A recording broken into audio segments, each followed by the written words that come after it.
used the word, so we go ahead and go into it. Speaking of accountability, Yeah. this is your boy Petty Rich, And it's your boy Mole, man. and this is the road less taken. And today we're going to discuss men's mental health and accountability. And before we go any further, I'm gonna go ahead and let my boy Mo Man give you the formal disclaimer. We are not professionals. We are not trained professionals. We are not in any form related to academia when it comes to mental health. We are just two individuals going through it currently. Keep going.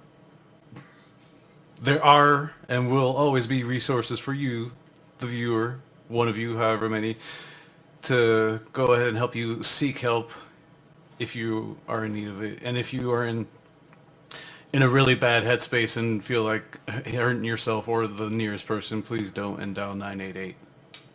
Once again, contact the suicide hotline prevention at 988.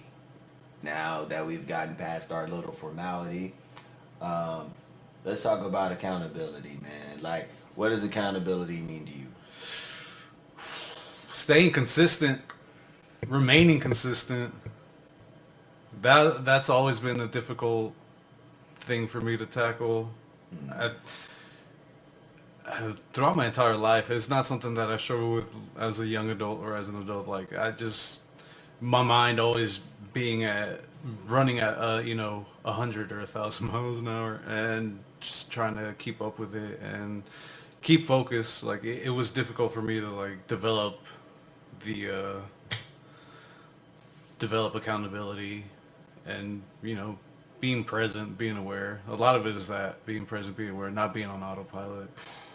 Yeah, I agree with that one, man. Definitely not the autopilot, because like once you on autopilot, it's hard to account for the shit that you do. You kind of just go floating. Mm-hmm. So I'm there with you on that. I think I look at accountability more so as humility. To know when you don't have all the pieces, to know that it's not that you're getting in the way of you. Sometimes, like even in my own life, right? Because I'm a follower of Christ. You know what I'm saying? So for me, it's more so like, how can I? Damn, I just had it. Well, it's interesting that you brought up the humility. Okay, go ahead. Right. Okay. I'm sorry. I just lost my way because you guys see what we're doing right now. But you gotta be able to be able to acknowledge your own personal shortcomings, right? And there was such a weight lifted off my shoulders when I just started sitting in that and like having that realization. Is just like it made it easier. Well, it didn't make it easier. It just felt like, okay, I did this. Now I could like truly take a better approach at how I'm trying to like better Right. An objective my path in approach. life. Yeah. It doesn't. It becomes less obscure. It becomes something less you gotta hide. Cause like when I became more honest to my loved ones about my less known part of my life, and they were accepting. And that was a big part. It's a big part to why I do this. You know what I'm saying? So I found that being accountable, has its perks. But for right now, let's put our. It seems like we got a good. We're at a point, but the thing is, let's not delude ourselves and think that this is something that, at least for me, it's not something I've always been able to have. And Still struggle with it. right, and I'm not here to say that I'm perfect, but I'm more aware. And to be aware is to be able to step back, right? Yeah. Because we're not perfect. As men, we're expected to be something that the society deems us to be men. Like, because I would say back in our earlier podcast, we were talking about how men don't necessarily have a rite of passage in America. Yeah. So everybody wants to have a hold of your manhood. You know what I'm saying? Because it's essentially getting a hold of your faith and your belief system, right? Mm-hmm. Because if somebody can convince you that they have the true definition or the true aspects of what it is as a man, people are going to be willing to follow to get that identity embedded in them if they seeking it, right? Mm-hmm. But if you're not readily trusting, which rightfully so you shouldn't be, it starts within. You know what I'm saying? You're responsible for your own personal actions, your own personal mental health, and your own personal safety. You know what I'm saying? So with those in mind, right? You can't control how people treat you. You can't control how people teach you. You can't control how people love you. But you can control how you treat yourself. You can control who or what teaches you, and you can control who or what loves you. Yeah. You know what I'm saying? So you got to use the tools that you got to, like they say in marketing, right? They say you got to go to your warm market, which is like family and friends and stuff like that. But in this case, your warm market is you. As much as you run away from you, you know you better than anybody could know you. Yeah, but some people, that's all they want to do is run away. Right, and my thing is they run away because because they feel they don't have the capacity within themselves to be able to stop themselves when it's not true. It's been years where I've walked in the dark Right. trying to just move forward to accomplish God knows what I was trying to do at the time, just to keep momentum on my feet, Mm-hmm. just to realize when I looked up I wasn't knowing where the fuck I was. You know what I'm saying? Got lost in my own beat of my drum, just Yeah. one foot in front of the other. As long as I keep moving, I'm okay. But you gotta look up, man, or you're gonna be lost as fuck. You're gonna wind up, It's like, damn. where the fuck did I walk When to? did I turn left? When did I go Yeah. right? When did I start going back where I came from? It's so many things that happens when you're not looking forward, and that takes a little bit of courage, a little bit of humility and personal accountability that you don't have all the answers.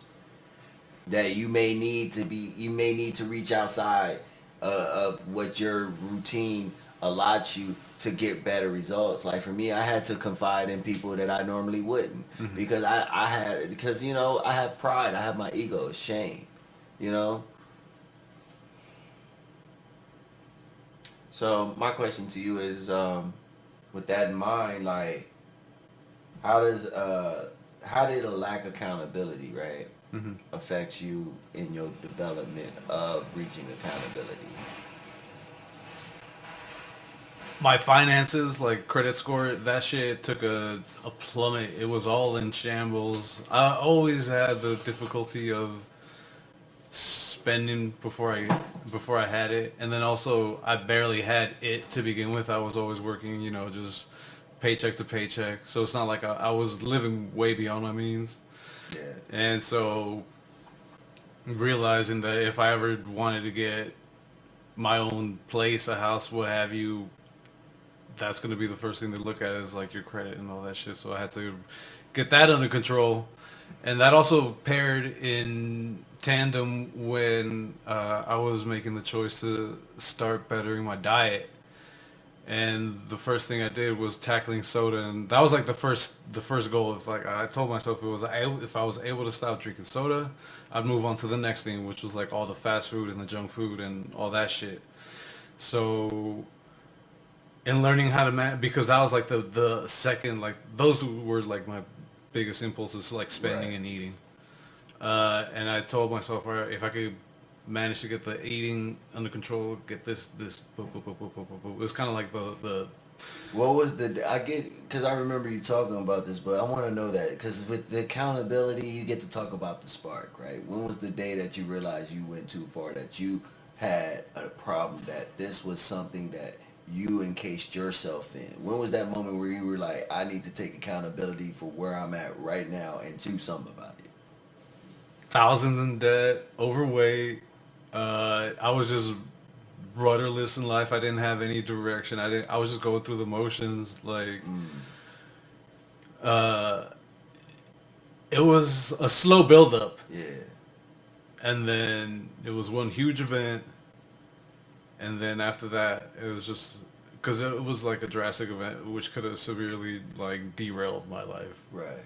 So I took a step, like I didn't take a step back. I was just like, that was the thing. Like everything came to a stop, and then I assessed everything. It wasn't just like it was a process of assessing everything because I was also under scrutiny by family, loved ones. Like everyone was looking at me like, "Yo, what the fuck? Are you okay? Like, what the fuck is going on?"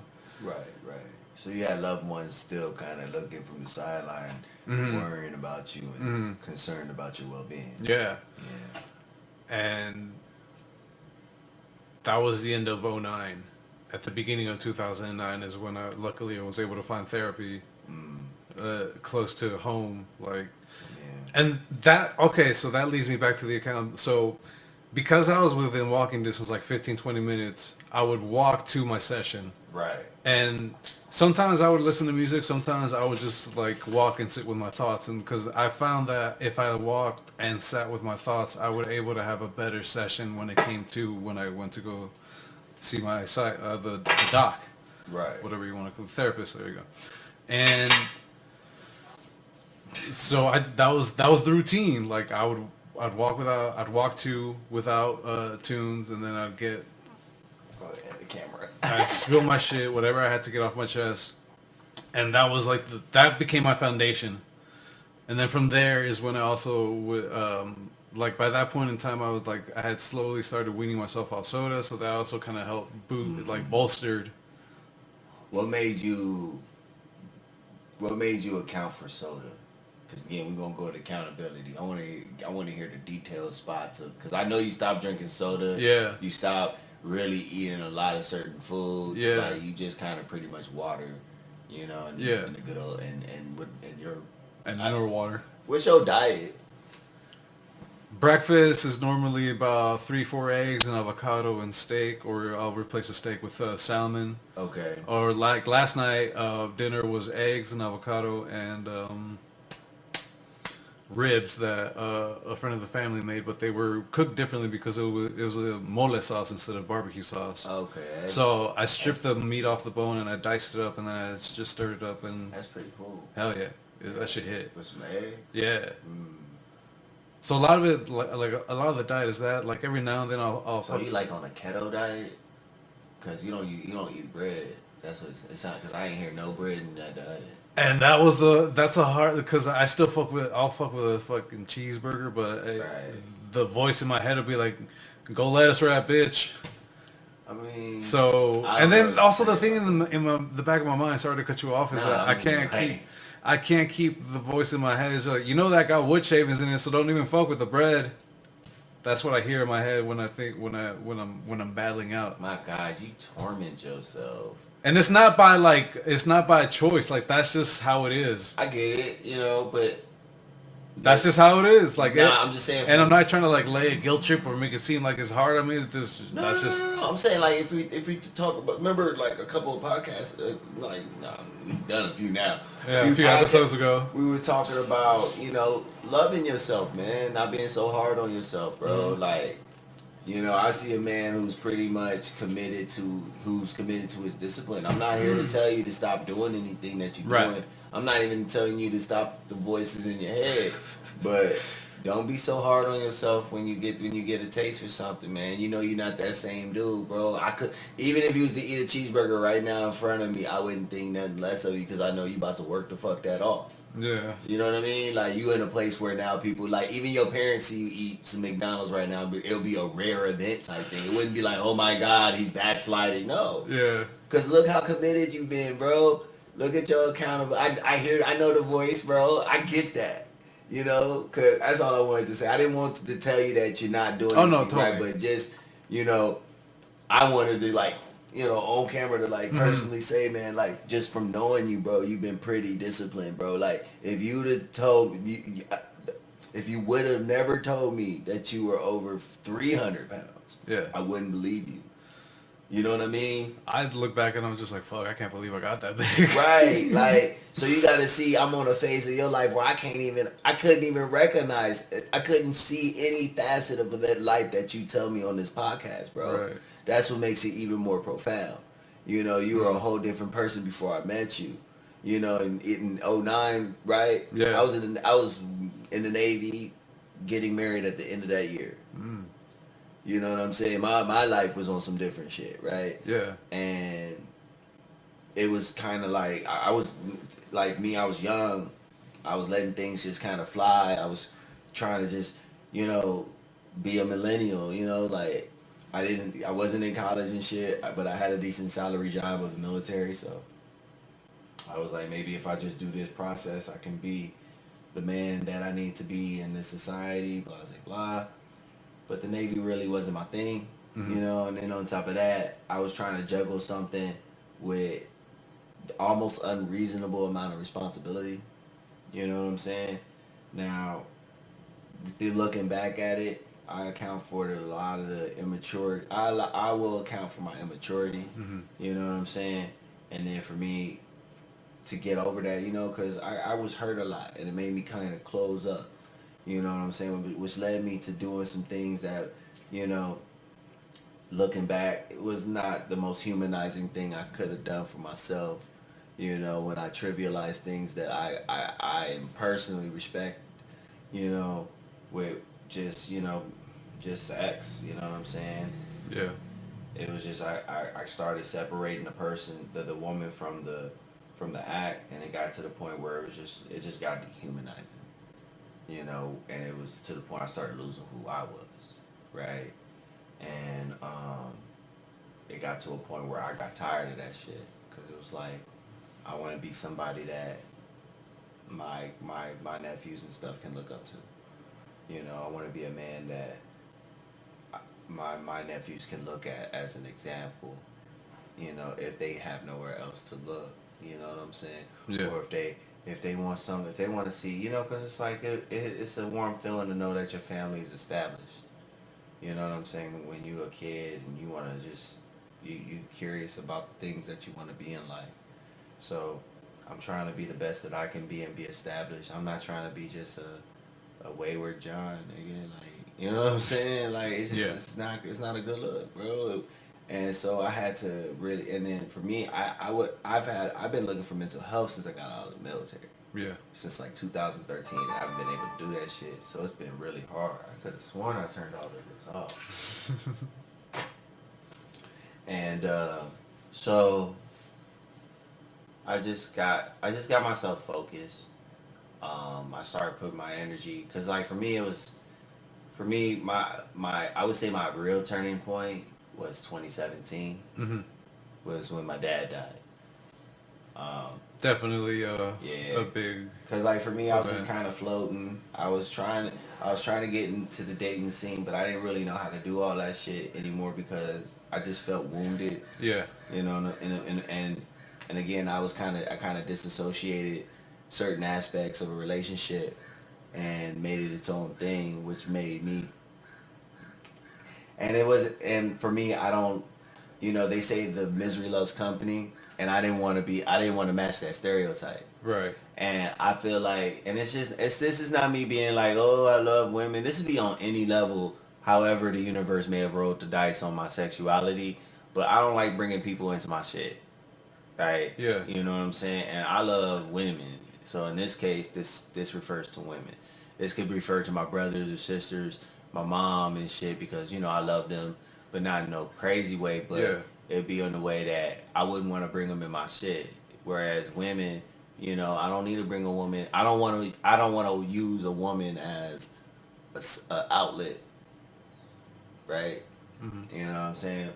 Like sometimes that's how the cards are laid, and it's not because I did it or did it intentionally. You know what I'm saying? Throughout my life, I would never. I don't lie, you know, because I'm bad at it. But it's not because I'm this cherry tree ass nigga. It's just no point for me to lie because I suck at that shit. You know, people can read me like a book, bro. But my thing is accountability came for me when my dad died because at that time I realized I'm the legacy. You know, Yeah. like it's not when my dad dies. This is what they're gonna remember this line for. It's when I die. It's when I go. I am the byproduct of what came before me, right? So what I do in this life speaks on the result, the accumulation of whatever happens before me. And if I don't have kids, it all falls on whatever I do in this life, Right. right? And that shit came and that's what hit me. You know, I was there. We look at my dad. You know, I got. You know, I'm the third of my line. You know what I'm saying? but now I'm the only in my line. And it's like, there's a lot to it than just having kids. Because at first it was like, damn, I ain't got no kids. It's just me. I'm going to die, blah, blah. That's just me being scared to death type shit. But Right. the real shit is when I die, I'm accumulation of what my dad, my grandfather laid before me. Mm-hmm. You know, and so it's important for me because that's where to leave the best impression I can. You know, because it is bigger than me. No matter how much personal living I'm doing, there's more to it than my own existence, and that's what made me change. Because I had to kind of because I realized how selfish I was. Uh-huh. You know what I'm saying? I had to account for it. It was just like, you know, at this point, you're just gonna if you can't get the whole thing, if you don't have enough courage to take a risk on the whole thing, stop making side bets. You know, that's how I look at it at this point. I'm just making a bunch of side bets, hoping to win big. Yeah. Right. You know, but if I'm a really make a chance, I'm gonna have to make a chance. But you gotta, you know, when you make those big gambles, you gotta do a little research on your investments before you put your money in it. And I realized that basically what I'm pretty much saying is it was time for me to put in the work. Yeah. For the whole thing. I had to stop half-assing. I had to stop making excuses. You know, like I said, I am personally responsible for my mental health. Yeah. You know, regardless, even if I had my therapy, right? You still have your own work to do when you're outside the Right, sessions. you know what I'm saying? I gotta apply the words that they tell me, apply the techniques and all that good shit. So it's like, just because I ain't got the help don't mean I can't apply my own mental health. I can't apply my own solutions. Like, I can't just say helpless because these motherfuckers don't want to see me, Yeah. right? So that's where my accountability came in. So with that all said, we pretty much in that, right? So let's move on to what's on the notes of accountability. Men don't necessarily have a hard time accounting for the shit that they do, okay? Unless it's some bullshit. You know what I'm saying? Yeah. Like I'm not gonna say that the things that we have accounted for Mm-hmm. doesn't necessarily I would call easy, but you know, because I know a lot of obese people that are not as brave as you. I know a lot of people that's in my shoes that's sexually just frustrated and just sexually just ugh, you know what I'm saying? But can't come to terms to their own personal selfishness. Mm. You know what I'm saying? Because it's hard. You know, when you feel like you've been doing the right thing for so long, you miss the atrocities along the way, right? Mm-hmm. Like don't they say what the road to hell is paved in good intentions? Yeah. You know, and that's what happens to a lot of men who run away from accountability. You know, they become villains thinking they heroes of their own story. Yeah. You know, like when you're not at a place where you can be scrutinized. You know what I'm saying? The people around you tend to become demoralized. And it's fucked up to be in that, like, on both ends, because everybody loses. I mean, you know, again, you responsible for your own personal safety, Yeah. your own personal mental health, and your own personal reactions to the things that happen, right? Yeah. So when it comes to being in between anything, you not between in anything because sometimes shit just simply don't have anything to do with you, whether it be family, friends, loved ones, other circles, cliques, otherwise. You know, you're not obligated to step outside of what you gotta get to, where you're trying to go Mm-hmm. to make shit work. You know what I'm saying? You gotta be able to separate that because if you constantly step outside of yourself to help other people get things that they need to be accountable for, you know, you're always gonna miss your mark. Yeah. You're always gonna never have time for you. You know, sometimes it's okay to choose you. You know what I'm saying? You have no obligation to anybody but yourself. Now, when it comes to kids, you obligated to your kids. Yeah. Your wife, 100%. your wife, you obligated to your wife. Your baby mama, you're not obligated to your baby mama. You know, until y'all make that commitment, Yeah. you know what I'm saying? She just as liable to do her own thing just as much as you. Until you can, but that's a whole different variable that I can't really dive into. But it's, Same. you know what I'm saying? But when it comes to marriage, as far as marriage goes, you made the vows. Baby mama, baby daddy, I guess it's a more complicated thing that I think I would have to get a guest host on. I'm gonna try to get somebody on who could talk about that kind of variable. Yeah. You know what I'm saying? So that we can kind of get an understanding on that, because there's a lot of men that we're not gonna be able to reach because of our range of experience and whatnot. But we're not here just to get these niche things. We're trying to tackle men's mental health. So anything that I can do to get people here, you know. But my thing is that men need to be more accountable for their personal actions, you know, because if we're not accountable, you know, bad things happen, you know, as far as the things that happen around us, because it affects everybody, because it degrades your character. You know what I'm saying? People will be less likely to want to confide in you, account for you, want you around, want to tell you shit on any level. You know, because if you can't account for your own bullshit, how do you, you know, like, they're not going to think you're up for any kind of constructive criticism or anything to help you grow. So why bother? You know, so my question is to you now. That's another. Before you Oh, get to the question, that's another good implementation to change your life is surround yourselves with people that will call you on your shit when you're falling short. yeah. Other people that are aware and present in their situations in their lives, and you know that they're going places that, you know, if they make time for you and they see that you're slipping, But, listen to them. Listen to them. but again, Yeah. you know, don't go out your way. Yeah, of course, don't go out your way. But if you find yourself, you know, Now, if it's a bit, I would say the only time you should ever confront a friend or a loved one about an issue is if it's habitual. Now, what I mean by not, you know, now habitual means two things, right? Yeah. It can be habitual if one person tells you something about a friend or a loved one more than once, or you hear the same thing from different people. You know what I'm saying? So if different people are telling you the same thing about this person, yeah, that's habitual. And if one person tells you something about somebody about the same thing more than once, it's habitual. That's when I believe you could interject and be like, hey, you know what I'm saying? But if it's just some one-off venting session, right. you know what I'm saying? That's different. Behavior that you've never seen in this person outside of what this person is saying, reserve your judgment. Yeah. Don't dismiss it. Yeah. Reserve your judgment. Move on with your life. Don't let it derail what you got going. You know what I'm saying?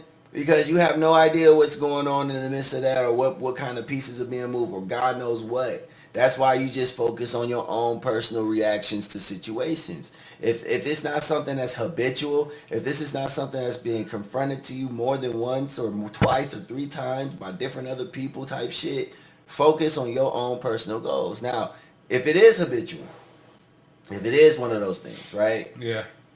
You know, that's when you can pull your homie or your parent or your brothers or sister, cousin, whatever, be like, hey, we need to talk. You know, figure out the words. Be like, hey, you know, it's been more than one person, or one person has told me more than one time that they don't feel comfortable the way you move, or you just the way you operate hasn't been, you know what I'm saying? And it's been brought to my attention more than once. You know what I'm saying?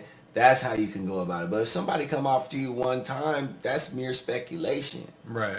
I would even, you know what I'm saying? But if it's like more than once, and you know, and this person, the other person who make these grievances are sound, and you know them to be sound, then you go for it. But again, we gotta be less reactive. That's all. That I guess that's my point in this. Yeah. You know what I'm saying? Account for our emotions. You know what I'm saying? We don't have to go off on every single thing that comes our way that sounds negative. You know what I'm saying? We got to be able to deduce things to be able to make the path of least resistance, because there's always going to be some bullshit. That's true. There's always going to be some bullshit. It's Always. never ending barrage of bullshit. You know what I'm saying? And you got to remember, you know, as a child, you just stay in a child's place. That's the crazy thing. If you're a teenager or a child that come upon this for some reason, and you going through life where people are putting these dumb responsibilities on you that have nothing to do with your development as a child into becoming a man, it has nothing to do with you. Be responsible for what you gotta do as a child, which is respect and listen to your parents, go to school, obey the law, you know what I'm saying? Yeah. Just the basic shit. Outside of that, you know, if anybody asks you to do some crazy, or they want to talk about some gossip, or they want you to join some dumbass gang, or try some new shit, you don't have to. Stay away. Anything outside of what you want to do, you don't have to do it. You know what I'm saying? That's how I feel. Like, but you gotta listen to your parents. You know what I'm saying? I'm a big thing on that, and it's not because parents are always right type shit, but it says in the Bible to honor thy mother and thy father for your days to be long. So for me, I believe that honoring your parents promotes long life. Right. You know what I'm saying? So if you want to live a long life, just, you know, do your obligation as a child. You know what I'm saying? But if you're a parent and you listening, don't lead your child to wrath. It also says in there in the good book too. You know, don't be leading your child to wrath, because it goes both ways. You know, the Bible is a double-edged sword. Right. It can cut on both ends. Like, me talking about it, just as much as I'm swinging it, it can hurt me. You know, if I'm not right. You know, so I don't say things to just be baseless and be preaching and stuff like that. I'm just saying this in a way that we all can get an understanding of what I'm trying to say. We got to be accountable of where and in every position that we live, whether we're an adolescent, a teenager, prepubescent teenager, or a post-pubescent teenager, and then a man. You know what I'm saying? We got to account to every stage of our lives. You know, and that's what keeps us stable. That's what keeps us true. You know, and I would say my homeboy said it best. He's like, what is accountability? He said consistency. You know, you got to be consistency in your accountability. So I agree. You know what I mean? Yeah. You can't. It's not a one-time thing where you did something wrong. Be like, okay. You gotta. You know what I'm saying? You got to account. And you also said something else. To be present. Right? Mm-hmm. You got to be here. A lot of us aren't here. You know what I'm saying? Like, I can give you the smallest example. When I do go to the movies, I indulge in some popcorn. They ask me butter, no butter. I always go no butter, because pro tip, a lot of that butter is just oil. Stay away from that shit. It'll kill you. That's why I stay that's away. why you bring your own. I can't believe it's not butter spray. That's the same shit, man. It's just nothing but chemicals, man. It's going to kill you. Bro. Yeah.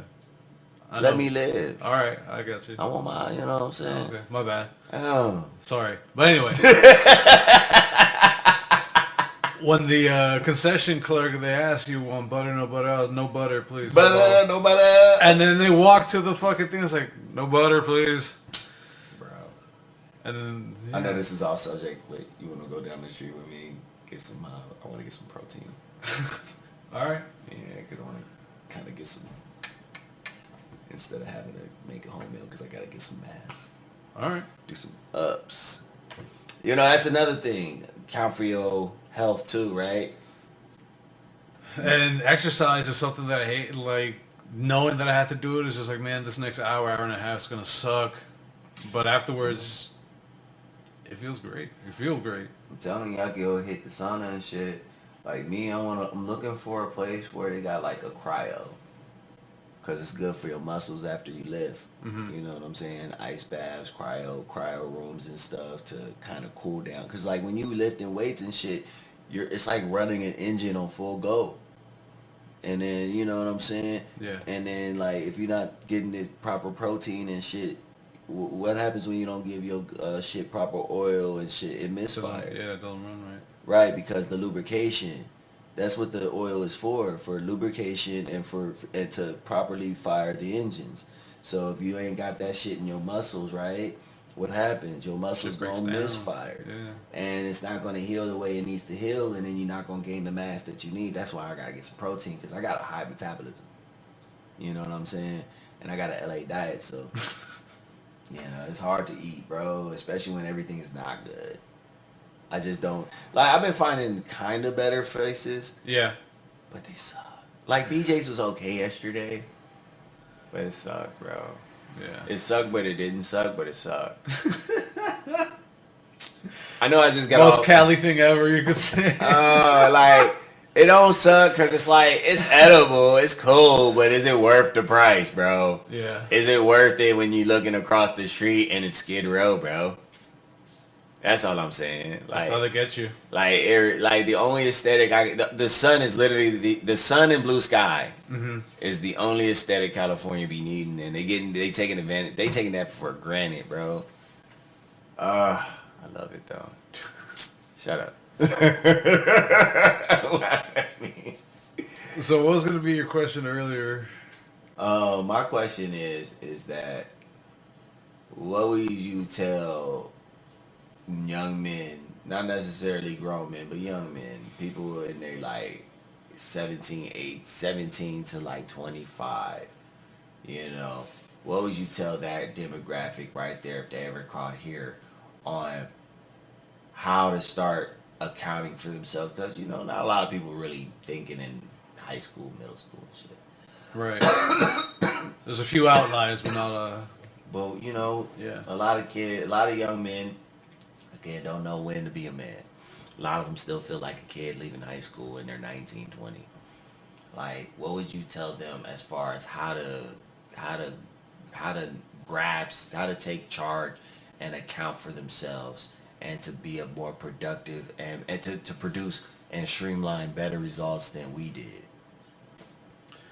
Get yourself a dry erase calendar. I don't know why. And then get yourself a dry erase board too, just in case you can. The dry erase calendar helps because I used to have a problem with remembering what I had to do, when I had to do, when bills were due, etc., work schedule, all that shit. And I found it helped clear out a lot of just space in my mind, knowing that, you know, oh, when do I have to do this? Oh, I'll just look at when I get home at the fucking dry erase board. I'll look at the calendar. And then also just thinking about like what do I have to do for like just that week. Also that helped like eliminate just a bunch of needless overthinking. That makes sense. Also, I tried. yeah, dude. I write down what dates when my bills are hit, so I know when to like. That also helped me curve like my get my spending in order. Yeah, so it did some checks and balances. Yeah. Okay. Yeah, man, I'm trying to figure out some financial strategies myself because, you know, with the economy, it's better to try to find smarter ways of streamlining and saving money. Mm-hmm. But, you know, I'm not here to get into the economics of it. We can talk about economics another podcast. I think that in its We'd have own to bring right. a guest because I don't know much. I mean, I'll be upfront right I now. feel you know what I'm saying? And I think I might look around because I feel like capitalism has taken a real toll on men's mental health. And if we can find anybody, if anybody's watching this and want to get on this podcast and know anything about capitalism, you know, you don't need to necessarily know anything about mental health, but if you have any knowledge on capitalism, we would love to have you on the show because we would love to understand money better because money is the root of all of our mental woes. Yeah, they play a big role. You know, so anybody who want to just talk about money and have and know how to speak money in layman's terms, we are open for discussion. You know where to find us. Yes. Back to the other dry erase board, what I did for that is just wrote down little goals that I wanted to achieve that were just like very simple, very attainable, nothing lofty. And then that, again, was the foundation that helped me get to accomplish bigger goals. And then just like, it helped me flourish as an adult. It took a while because I was lost in my bullshit, but yeah, if you get get yourself a. It doesn't even have to be that, but I'm just saying like it helps just having it there and then just like going back to it and Right. just being like, wait, I feel like something's off. Let me check real quick. Oh, Okay. yeah, and Dream that boards is a good thing. Have you ever done a dream board? nah You never done a dream board? nah What? yeah. I did one. I didn't keep it, but it was it was like, let's tell them what that is, because it's also one of those things that people, because some people are more artistic and less pragmatic about their I don't want people goals. to get it twisted. I'm hella artistic too, so No, I'm not saying that you aren't, bro. I'm just saying, yeah. like, yo, your methods Mm, of doing things may be more pragmatic than most people. Most people might, gotcha. you know what I'm saying? Like, you got a discipline, bro. You got the whiteboard. You got your workouts. You got your, you know what I'm Hmm. saying? And some people are a little more scatterbrained right now, and maybe they can collide, cause, and like the for me, it worked. And Like, that's what the calendar and everything else kind of helped. It helped me be less scatterbrained. right. It helped curbed it. I'm still scatterbrained, but it's not as bad as it used to be. And so it's just, again, it's another method for Right. people, like, so dream board is basically, you get you like a big piece of paper, and you get you a bunch of magazines and newspapers and stuff like that, and you see things, and you just pull things from these things that you imagine yourself wanting to be, and you go ahead and you put that in a collage, and that's your yearly thing right there, your dream board of the things that you want to achieve. That should be your thing. That's another thing. Now, I'm not saying that you're not creative. I'm just Mm. saying your scheduling process Mm. may be more pragmatic, because we wouldn't do, bro. I wouldn't do this if this wouldn't even be a thing Right. if you wasn't creative. True. And that's True. not even on the fact that it's not. And I reached out to your ass. It's like, I need you. You know what I'm saying? Come So through. come through, bro. Like, I still wanted to do this because I feel like this is necessary. Hmm. But I don't want to leave no stone unturned. That's all I'm saying. Sure. Continue. So Sure. you did your second board, and you put your goals and your ambitions on that board. And Yeah. then your first board is the board where you put your schedulings and stuff, like your Monday through Sundays. Yeah. Okay, so my question is what's after that?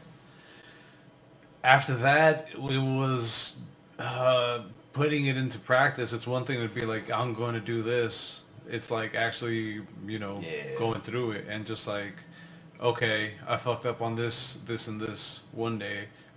Here's what I could do better if I find myself in this situation again another time. Word. So that's where being present and aware comes into play. It's just like you got to be conscious of what you're doing and how you're going about doing your daily life, how you're living it. I feel that, And it's uncomfortable for some people to be that aware and present, what have you. And I get it. Like there's been days where it's just like, what the fuck? Like I felt so uncomfortable. I just felt out of place. Like it just felt foreign to me. I don't know if it's because I was just like making the effort to actually be aware and be present, whereas before, again, just being, floating by on autopilot.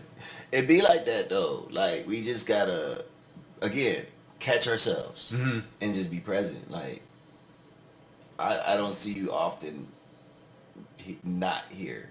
Mm. You're one of the more present people I know. Me, I'm a bit scatterbrained. I'm a like, um, it's hard to stay still, and then just the growing bonds I've been making over the years, bro, Hmm. have been insurmountable. But it's getting a bit whelming. You know what I'm saying? And it's not that I don't want more people to engage with, because people are like small universes. Hmm. You get to explore their solar systems and how their gravitational pull works and all the unique things that make an individual. But it can be a bit whelming when you're trying to maintain your own personal universe and sustain its life. Yeah. You know, and so I try to get myself more focused on what I'm trying to do, which has been a hard thing, Hmm. you know, like What to was it be? What would be the most difficult thing you had trying to get a grasp of, or just? uh being more about me. Mm. I'm a very tentative person. I'm very family oriented. I'm very loyal when it comes to the people that, I allow in my life in a meaningful way, right? Yeah. And so I try to maintain these relationships the best that I can, but sometimes Well, a lot of the times I find myself overlooking my own personal ambitions and kind of not getting away from the starting line. Mm-hmm. So, personally this year I'm trying to do something different, and I've finally come to terms where it's like people can't really fault me for choosing me now. When a lot of people who know me know that I've been doing quite contrary for quite a long time Right. because I've been trying to find myself through others so long, trying to maintain the status quo, trying to please people's perception of me Mm-hmm. rather than trying to find out who I am for myself. And I think that's where I'm at this year. This is what this podcast represents. You know what I'm saying? I'm nowhere near healed, but I'm in a place where I know this is what I want to do in my life. Not podcast, but express myself. Right. You know, like it took me a long time. It took me 9 years to get here, bro. I'll be honest with you. It took me about 9 years on and off to get here. From going to school to, you know, losing my way to trivial to my own to my self isolation. Mm-hmm. You know, to to to the trivialization of women and the aspects of women. Yeah. Like it was just a lot, bro. Like 9 years is a long time, but it takes a while to really understand how deep the lack of accountability can go. You find yourself so right until you can. It took me 2019 to realize it because somebody close to me told me one time. Maybe he didn't tell me this, but he pretty much helped me come to this conclusion that even even when I'm right, I can still be wrong. Yeah. And it took a situation back then for me to really realize that. And so it's been helping me better mend relationships because being right is not necessarily all there is to something, Mm-hmm. right? The only person who gets to have that absolute is God, right? Mm-hmm. We don't get the luxury of being absolutely right. We live in the land of gray. Mm-hmm. So I can't, and I'm not above the next person. Simple as that. But I think that's all in my tank. That's What you fine. got? No, that's fine. What you got? You got anything else? No, that's it for now. I think we covered a decent amount, and anything else would just be reiterating the same Right. thing. So I feel like a redundancy is coming, and I don't want to go there. But we don't have to go off. But I'm just saying, like, because I'm kind of done with the accountability thing. yeah, Because it's like I feel like at this point we've covered pretty much enough grounds for conversation, mm-hmm. and I don't think men are need to be had their hand held. Because that's another problem. A lot of men have been getting their hand held.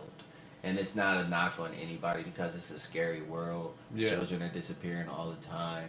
It's a lot of these teachers, a lot of these adults who are claiming to be one thing and turn out to be wolves. Fuck So, yeah. but it's still necessary for a boy to be able to not have their hand held. They gotta get their hands dirty, bro. Mm-hmm. You gotta be able to fall down and get back up. I think they'll do that. Boys are known for getting Right? their But hands it's a dirty. lot of men who ain't never failed. I feel for them. I do, bro, and that's why I'm speaking on this right now. Like, a lot of these men out here have had their hand held for so long, and it's just like we need to reach out and let them know that it's okay, to fall down. It's okay for it to hurt, It's going to hurt, so get used to the pain. and it's okay. You know what I'm saying? But it's a part of a man's existence. You know what I'm saying? Because long suffering is a part of the success. You can't achieve nothing without going through nothing. It don't make, you know what I'm saying? Because Yeah. how you gonna achieve anything if nothing's wrong? You're Right. not. You know what I'm saying? If nothing's wrong, what is there to achieve? No, then you're just gonna atrophy. Right. So man needs trial and tribulation. Without trying, and it's not like you gotta go to war. Mm-hmm. It's not like you gotta go conquer and kill. Nah. It might just grow a fucking farm. Learn how to build a house. Right, raise a cow. Nigga, like, learn how to work on your own car. You know what I'm saying? Learn how to hang glide. Like, trials and tribulations come in many forms and is expressed in many ways. But you gotta take it. Basically, it all comes down to taking a chance on yourself. Men need to start taking chances on themselves and stop looking for permission. Yeah.